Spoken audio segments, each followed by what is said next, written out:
Chapter 19, Cutscenes 1. The room would obviously be a comfortable common room, perhaps Slytherin's, save for the bizarre texturing. No color graces the black and white surfaces. The white is the color of aging paper, the kind you might find in a cheap blank journal from the 1940s.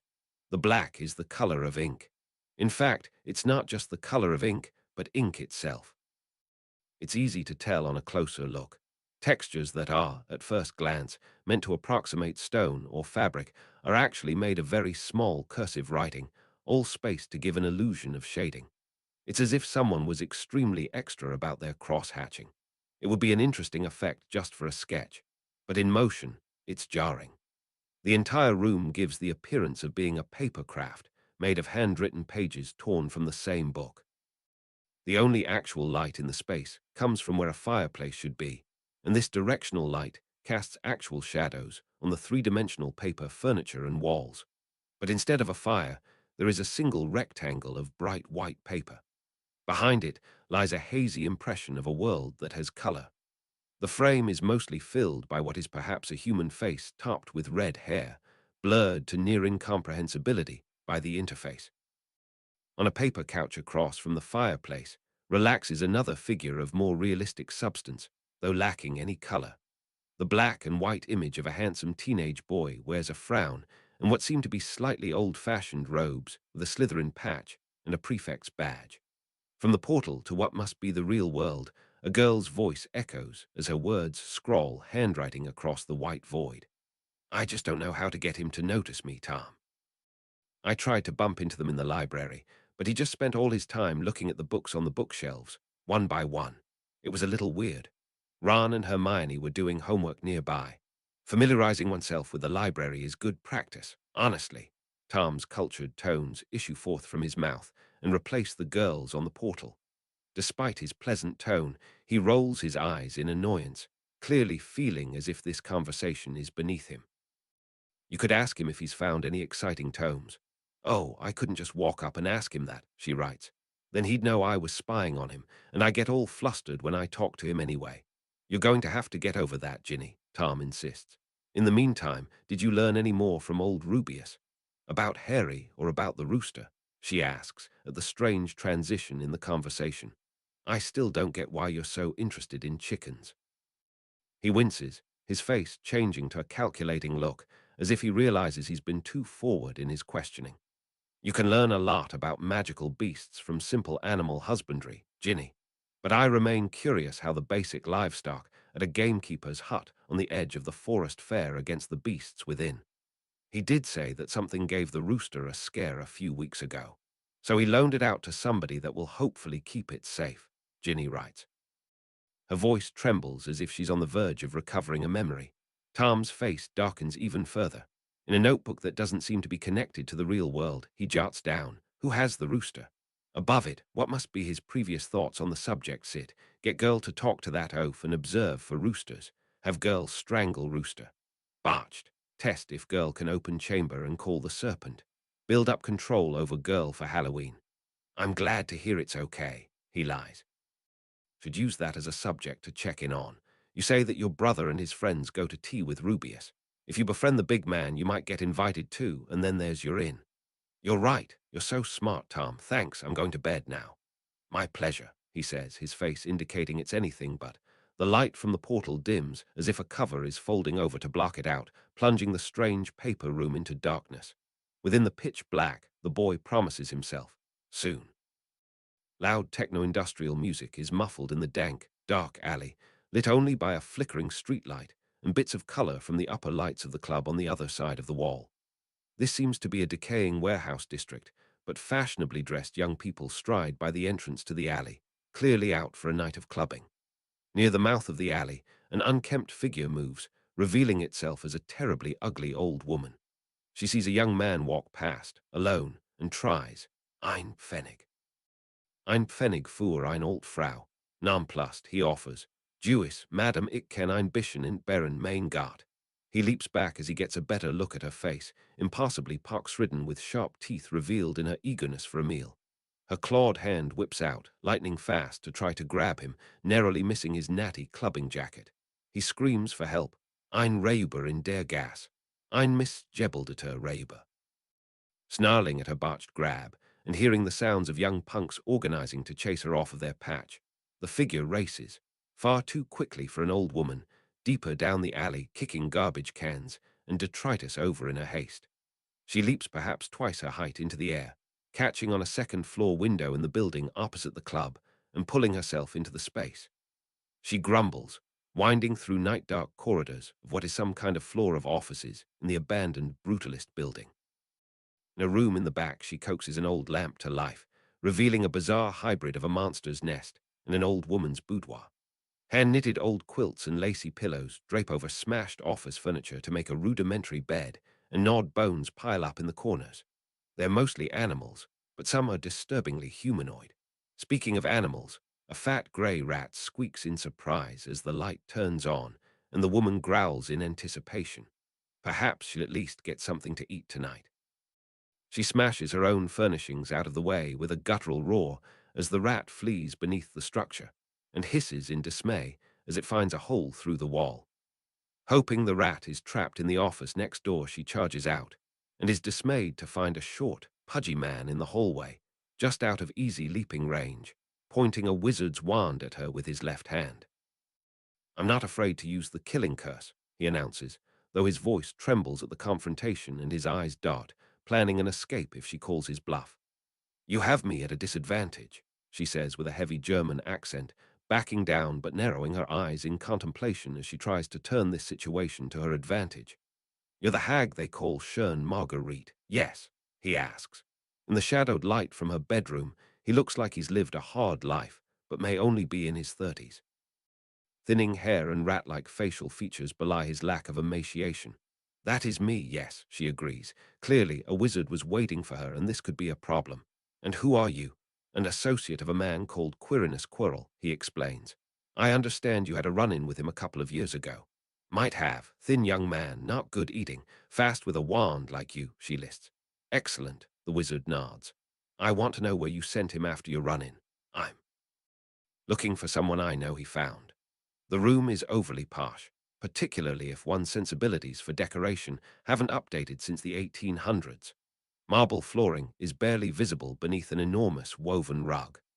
Quality wood paneling extends up to be replaced with elaborately patterned green wallpaper in a color that, coupled with the Victorian styling, should make any historian worry whether its creators used arsenic to achieve the shade. Perhaps the barrage of picture frames nearly totally concealing the paper would limit the damage of toxins leaching into the air. Each frame features portraits or news clippings featuring moving photographs of the same man and what must be other people or situations of import. The man himself sits at the enormous walnut desk in the center of the room, resting in an overstuffed executive chair of fine leather. His grey, rumpled hair is evidence of his advancing age, and his bulging midriff evidence of his expensive tastes. Well, the robes, the same green as the wallpaper, suggest that his tastes may be expensive, but not particularly refined. He shuffles some of the mountain of parchment that shares the desk with a number of fanciful awards and other bric-a-brac, likely gifts from people of import. "Hem, hem, Minister, do you have a moment?" A woman's voice clears her throat and then simpers through the office's doorway.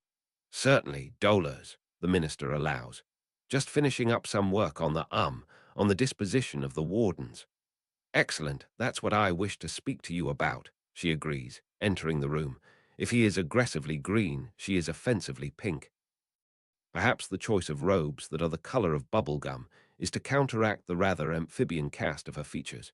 In any kind of earth tone, she'd put others in the mood that if they were flies, she might swallow them. She takes a seat in his far less elaborate guest chair, frowns slightly at the simple wood of the seating, and continues, "I was thinking that we could use the circumstances to our advantage." "How do you mean?" he asks, regarding her with a mix of trepidation and keen interest. Evidently, her ideas are often horrifying, yet useful. "Well, there's a murderer on the loose," she suggests, "and hardly anyone could regret a few changes to improve the ability to catch him, perhaps limitations to the privacy and mobility of certain elements that might harbor him. I hardly think that Sirius Black is going to be found hiding among the hags and werewolves." He tries to dismiss her concerns with a frown. This may not be one of her better ideas, but instead be another attempt to forward a pet agenda. Where else would he hide? She counters. He was raised a sacred 28 pureblood, so those would be his established connections, and none of them would harbor him after what he's done. None of the middle class, either, after what he showed he was willing to do to a Pettigrew. He'll have to hide amongst the lowest elements. Which is why the auras are rolling Nocturne Alley over in a way they never have before, the minister explains. They already have warrants to search any premises they find there. Based on your own suggestion, he's unlikely to know any werewolves outside of the city that he can hide with. And if we get a clue that he does, then the warrant would override any right they have to privacy in their homes anyway. I can't sell the legislation you want on this pretext. He softens his denial, but if you have something more specifically targeted to this matter, she sighs, admitting that he's correct, takes a moment and suggests, we believe he's trying to make his way to Hogwarts, yes. He was overheard excitedly muttering about Harry and Hogwarts. We assume that he might try to finish what you know who started and go after the boy. Buggered why he decided to do so now. With a fly-catching smile, she suggests, well, we've always wanted more fingers in Dumbledore's little pie. Why not use that crisis to install some kind of permanent oversight?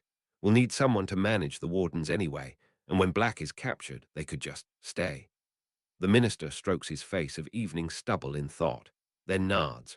Lucius had already mentioned that, as head of the school board, he had some concerns with the rumors from last year and Dumbledore's competence.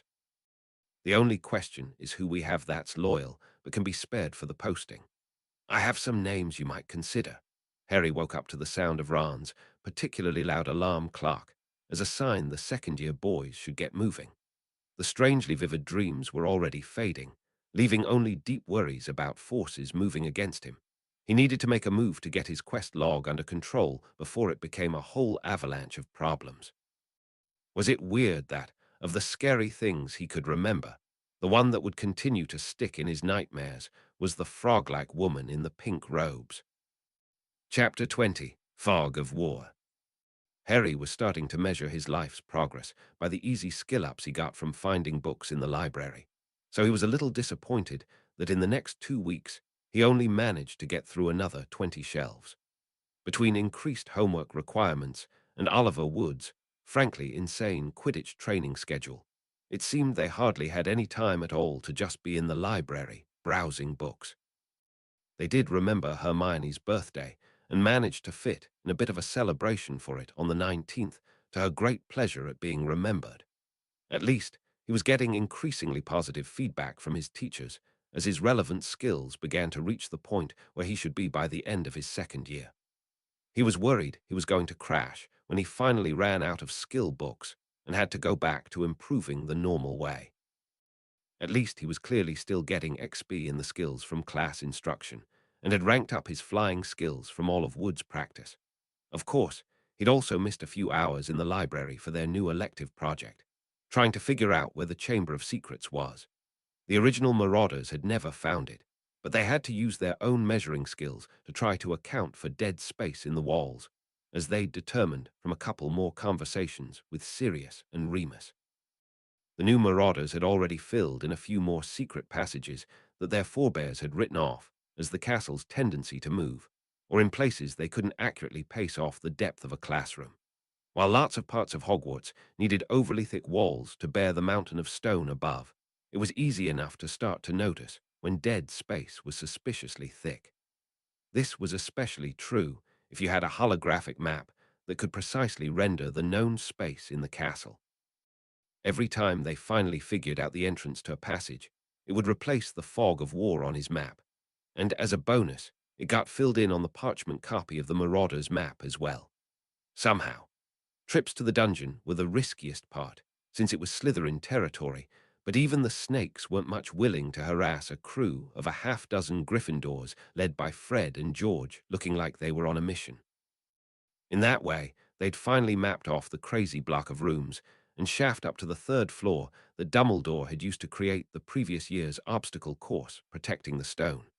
It used wizarding space to expand it, since it was actually a fairly small block of rooms when viewed from the outside. They even found a secret door that led into the room that once held the troll, explaining how it had been put there in the first place. It probably also explained why it had made sense to the staff that there had been a troll in the dungeon. They got into the back door so easily that they were just hoping Dumbledore had let the spells sealing it lapse. Otherwise, Quirrell could have easily skipped the first few obstacles. The fact that the rooms were largely empty seemed to support the idea that it had been cleaned out over the summer. Fred, George, and Lee enjoyed getting to at least see the space they'd heard the stories about, and Ron was interested to see the rooms he'd missed after his chess-based concussion. There were still a few spaces they were working on trying to get into, mostly because they were behind staff offices or other house common rooms where they couldn't really loiter while poking at walls and trying passwords. But the most suspicious were a large blank space in the middle of the 7th floor and what appeared to be another shaft like the drop into the obstacle course, but which took up contiguous space, starting in the 2nd floor and going down as far as they could get.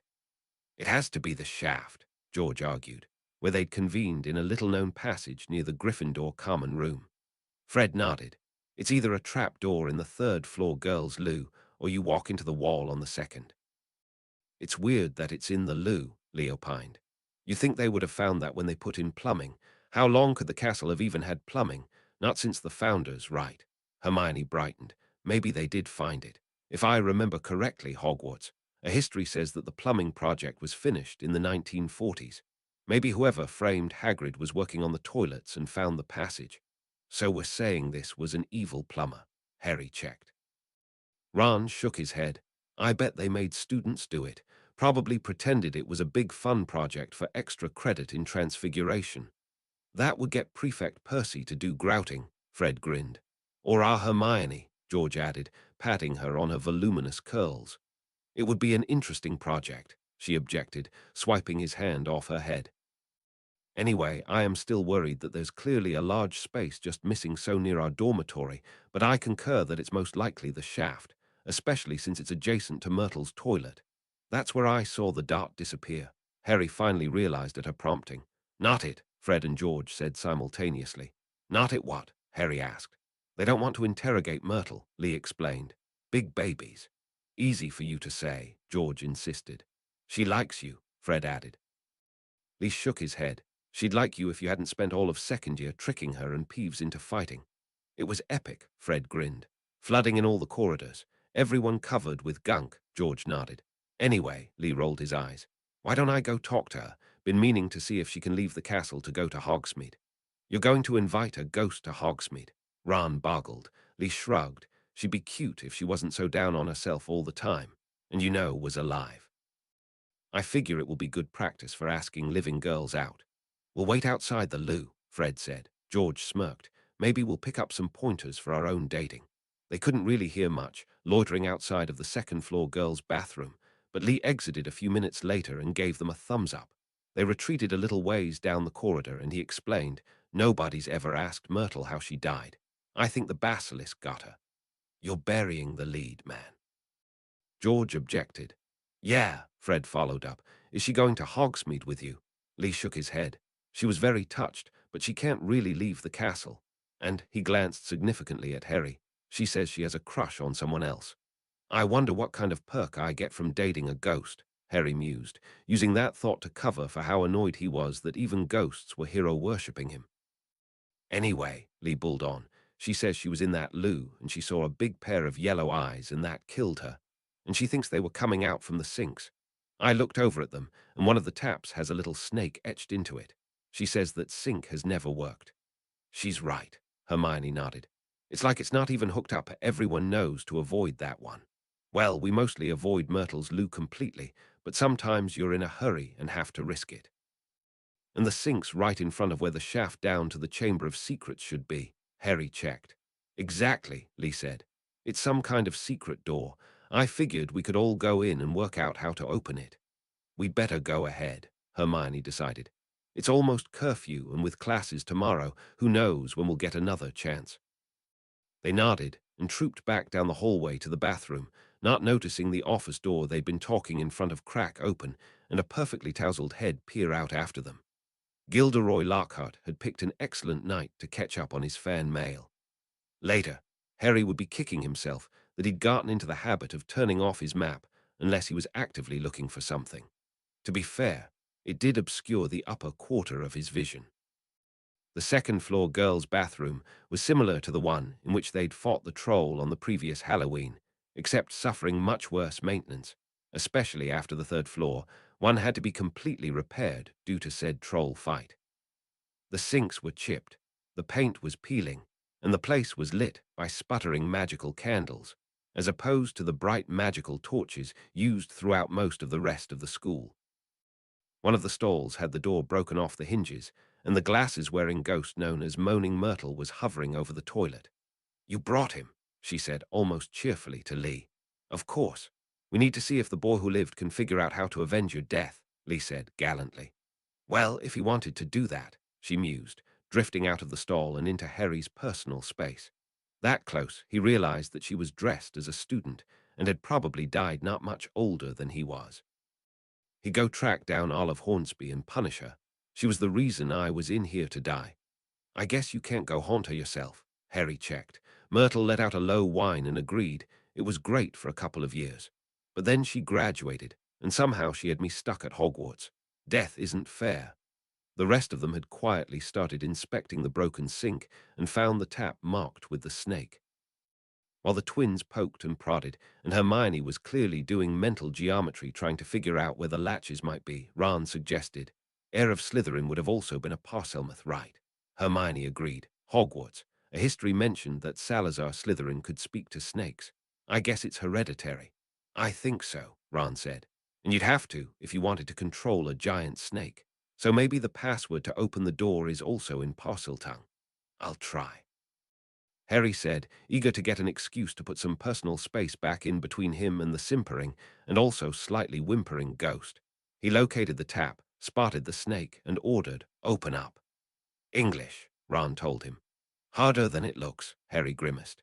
He thought about the time he'd talked to the snake at the zoo and tried to imagine the etching of the snake was a real snake ordering, "Open."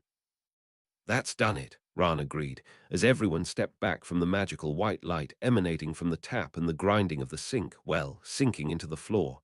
It revealed a huge pipe in the wall exactly where they expected the shaft to be. "That's big enough for a person to slide down," Ron figured. "Or a very big snake." Hermione's eyes widened. "Should we slide down it?" Harry checked. As fun as that would be. Fred lit his wand and peered down into a grimy tunnel that descended well out of view of the light. George nodded. "It might be a chore getting back up again." "I've got my broom," Harry shrugged, happy for his inventory system yet again. "But we'd notice someone else with a broom walking around school," Hermione realized. "The snake probably comes up if you call it." "It can't be that easy," Harry figured. "We just call it up, let out the rooster, and we're done." "Of course it will be that easy," George disagreed. "All good plans are simple. But just in case, we'll be waiting outside," Fred nodded. Lee rolled his eyes again at his best friends, "and we'll be ready to put a locking charm on the door. Just run out if it's a problem." "See," Fred clapped Lee on the back, "this plan even has layers." "Just, don't get petrified before you run out," George smirked. "I better be getting most of the XP for this." Harry stuck his tongue out at the boys. "But yeah, it doesn't make sense for us all to be in here to get petrified at once. Myrtle, you should stay out of sight too."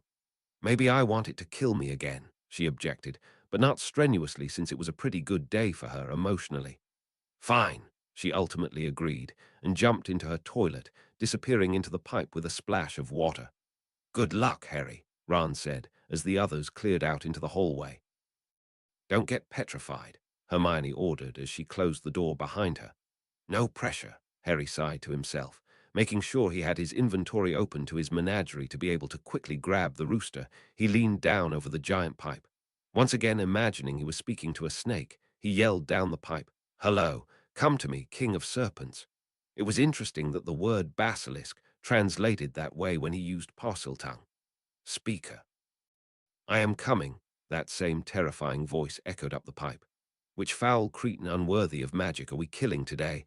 Let me rip, let me tear." Harry gulped, stepped back to give himself as much clearance in the room as possible, and wondered if maybe this was the dumbest idea he'd ever had. He didn't even have a sword. It felt like you should have a sword if you were fighting a giant monster. He had a slightly traumatized rooster. As the murderous rantings got closer and closer, he hoped that would be enough. Chapter 21, Mini-Boss. Finally flipping his map back on, Harry didn't have time to really count the darts out in the hallway since he was so focused on the big red one swiftly rising upwards in the semi-3D projection, where, sure enough, the shaft down into the Chamber of Secrets had finally been displayed in what had previously been empty space. Harry had a moment of doubt. Maybe he could try to talk to the monster. Maybe he could control it, get it to stop killing. But what little he'd heard it saying made it seem more than a simple animal being controlled by a bad guy. The further reading Hermione had turned up, and which had made its way to his codex, had indicated that it took dark magic to breed a basilisk, and nobody had ever managed to use one for anything nice. Slytherin's monster basilisk, level 20, as that bit of text rose up out of the pipe just slightly ahead of the serpent's head, Harry made his snap decision to not try diplomacy. He looked away from potentially petrifying eyes, careful to not catch them in the bathroom's dirty mirrors, and withdrew the rooster. The poor, traumatized rooster had been moments from crowing for sunrise, and wouldn't let a little thing like weeks in a temporal void, and a sudden and dramatic shift in scenery, keep him from doing his duty. Cock-a-doodle-doo. It was after the massive crow that the bird realized what had entered the room with him that he started making new, surprised, chickeny noises before Harry thrust him back into the menagerie to have an avian mental breakdown later. Harry was ready to bolt out the door if the crowing hadn't worked, but he was pleased to note the full-body sensation of a massive serpent suddenly ragdolling to the toilet water-slick bathroom floor. Another of the toilet doors broke as the basilisk spasmed into it in its death throes. 800 combat XP awarded level up.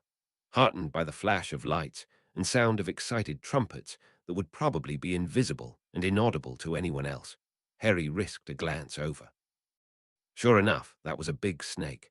Its head was almost as big as he was, and he was pretty sure the couple of yards of body protruding into the bathroom from the secret passage wasn't nearly all of it. He would never have wanted to battle something like that, even if it didn't have a death gaze. The deadly venom would have been bad enough. Speaking of which, in front of the snake was one of its long fangs, nearly as big as a short sword for Harry. Maybe it had broken off in the impact with the stall, but it seemed to be in the standard loot location. Harry inspected it. This fang of an ancient basilisk is still impregnated with its venom. It could be quite a deadly weapon, though almost as dangerous to its own wielder. Magic poison dagger, got it, Harry said, donning his herbology gloves by moving them from his inventory onto his glove slot and gingerly placing the basilisk fang into the vacated spot in his storage. Before he had time to think more about it, he noticed that the quest was updating itself in a very strange way. The Chamber of Secrets, main quest. Dark conspiracies are afoot at Hogwarts. Get to Hogwarts, overhear a strange whispering X, attend a Death Day party XN, an XN, an XN, an XN, an XN. Oh, don't get obliviated, slay Slytherin's monster. Oh, defeat the heir of Slytherin. Oh, optional. Prove Hagrid wasn't responsible for the last time the chamber opened. May have skipped a few steps, huh? Harry realized. Honestly, that list of skipped entries felt like the quest log just being petulant. Maybe he really should take divination class in third year to get more of an idea of how the game system might be trying to predict his future. Wait, what is obliviated? And why didn't it get skipped? He wondered quietly to himself. Hermione would know. He was honestly a little surprised that they hadn't come in to check on him yet. Maybe he needed to yell that he was okay. I'm fine, everybody. He yelled loudly enough that they'd hear him from outside. It's dead, and I'm thrilled to hear it, said a voice he had not been expecting as the periwinkle-robed figure of Professor Lockhart pushed his way into the room. The man's eyes boggled at the giant dead snake, but fixed in some kind of avaricious resolve. My, what a triumph. You know, Harry, my boy, we had the rumors of the Chamber of Secrets in my day as well. Such an excellent way of cementing one's fame, having found it after all these years, and slain the monster to boot. I didn't do it for the fame, sir, Harry demurred, cocking his head to glance behind the professor, hoping to see his friends through the door as it closed behind Lockhart. He could still see their darts out in the hallway, but they didn't seem to be moving. Of course you didn't, Lockhart waved away. That's something I've sadly realized about you in our last month together.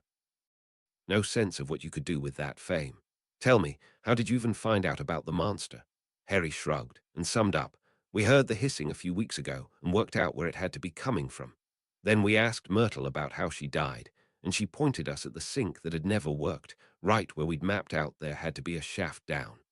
It omitted a few parts, but it would do as an on-the-fly excuse. He'd probably need to build it up a little more if Dumbledore asked. He realized that with the giant snake, someone probably would ask. He hadn't expected a professor to show up in moments, but it would be hard to just make the giant snake corpse vanish. Well, probably. Magic was weird. In fact, he glanced up and saw at least one other dart incoming, so he'd probably need to re-explain it to a prefect or Filch in a moment. But Lockhart was frowning. Myrtle, how tricky that. But yes, don't worry, young Harry. You won't have to worry about this little incident making mouths wag and tabloids spill ink all over you. I won't. Harry looked quizzically at the professor, not sure of his angle, but hoping it meant he was interested in helping them get out of this. No, Lockhart agreed with a smile that caused his teeth to glisten, even in the dim candlelight of the bathroom. You see, 'twas Gilderoy Lockhart that slayed the beast, the old rooster trick. You know, I included a similar tactic in Year with the Yeti. Basic monster hunter secret. Wait, what? Harry was confused. Shame the trauma of the experience affected some students that happened along. Lockhart continued to talk, almost as if working out a story aloud rather than telling Harry. You said hissing a few weeks ago, yes. Fortunately, we're only a month into the school year, so it's not like you'll be losing too much. Harry's eyes narrowed. He'd never heard of the memory charm, but his newfound basic comprehension of Latin let him know that obliviate might have something to do with forgetfulness rather than the modern idea of oblivion. So when Lockhart suddenly whipped his wand out and yelled, "Obliviate," at him, Harry was already dodging into Myrtle's stall and drawing his own wand. The energy of the spell splashed harmlessly against the far wall of the bathroom. "Get back out here, Harry," Lockhart ordered. "This is better for both of us. You don't want fame." "But I want my memories," Harry yelled back. He'd spent so many hours cramming skill books into his head over the last month at the very least. "Wait, did you obliviate my friends?" "I will in a moment. They're simply stunned for now," Lockhart admitted. "Why are you making this so hard?" The voice was tentatively moving closer to the stall, and it told Harry a lot that the adult wizard was worried enough about a 12-year-old to not just rush in, wand blazing. To be fair, Harry had several options, from putting on his invisibility cloak, to trying to cast a spell on the professor, to stabbing him to death with his new fang dagger. But with the incoming dart that was just outside of the bathroom door after clearly stopping briefly at each of the darts representing his unconscious friends, Harry yelled pitifully, "No, Professor Lockhart, don't steal my memories." "Deception check succeeded. You leave me no choice, boy," Lockhart said, moving into view and leveling his wand again since it seemed that Harry was helpless. "Now hold still. Oblivi, expelliarmus." A man's voice whipped out, faster than Lockhart could complete his spell. Lockhart was bodily shoved sideways as his wand was yanked out of his hand toward the bathroom door. The foppish professor shrieked as he bounced off of the basilisk corpse and onto the damp floor. It was unclear whether he was more frightened by the attack, by falling against the giant snake, or by getting his robes dirty. "What the hell is going on here?" the voice insisted. Harry didn't actually recognize the voice and poked his head out of the stall to get a look at the man standing baffled in the doorway. He was middle-aged, clean-shaven, and had short, graying blonde hair. Deep red robes were somewhat weirdly topped with a well-worn brown trench coat. John Dawlish aura, level 12 Ministry of Magic, Hufflepuff, blinking in his confusion at an aura being in the castle, but knowing he needed to start talking before Lockhart used his position as a professor to lie. Harry explained, "Me and my friends saved the school from Slytherin's monster." But Professor Lockhart said he was going to obliviate us and take credit. "Did he now?" Dawlish said, looking shrewdly at the professor, who was struggling to get up without touching any of the surfaces in the room and getting his hands grimy. Seeing that the suspect wasn't much of a threat at the moment, the aura went ahead and incanted, prior incantato, over the wand he'd captured. Impressed at the use of magic, Harry was trying to remember the disarming charm, and this new spell enough to add them to his spellbook so he could look them up in more detail later. The disarming charm in particular had looked very useful. A few puffs of light emerged from Lockhart's wand, and they seemed to mean something to Dawlish, who said, "Gilderoy Lockhart, are you aware that use of the memory charm is a serious crime if you aren't a duty-bound obliviator on ministry business? Using the stunning charm on students, well, that's frowned upon." Lockhart finally realized that, in his haste to capitalize on a heroic deed that would be the capstone on his falsified career, he had gotten himself in trouble. He struggled for an explanation and settled on, "The imperious curse. The heir of Slytherin bewitched me. In fact, that heir is Harry Potter. You stopped me just as I had broken his curse and defeated his monster. He was going to unleash it on the whole school." "Harry Potter is the heir of Slytherin," Dawlish drawled, clearly not believing it. While he thought this would probably work out for him, Harry decided to add a bit more proof. "I killed the basilisk, sir, with a rooster. My friends were waiting out in the hall in case it didn't work. They'll tell you the same when they wake up if he didn't already remove their memories." Leaning back into the stall so neither Dawlish nor Lockhart could exactly see what he was doing, he once again retrieved the now very agitated rooster from his menagerie and held it out for the aura to view. Dawlish nodded. "Habeas corpus, sure enough. Lockhart, you don't have to have a rooster on you, do you?" Lockhart, deflating, particularly since he couldn't find a clean surface to grab to stand, and because his beautiful robes were slowly but surely filling up with toilet water from the bathroom floor, said, I want a solicitor."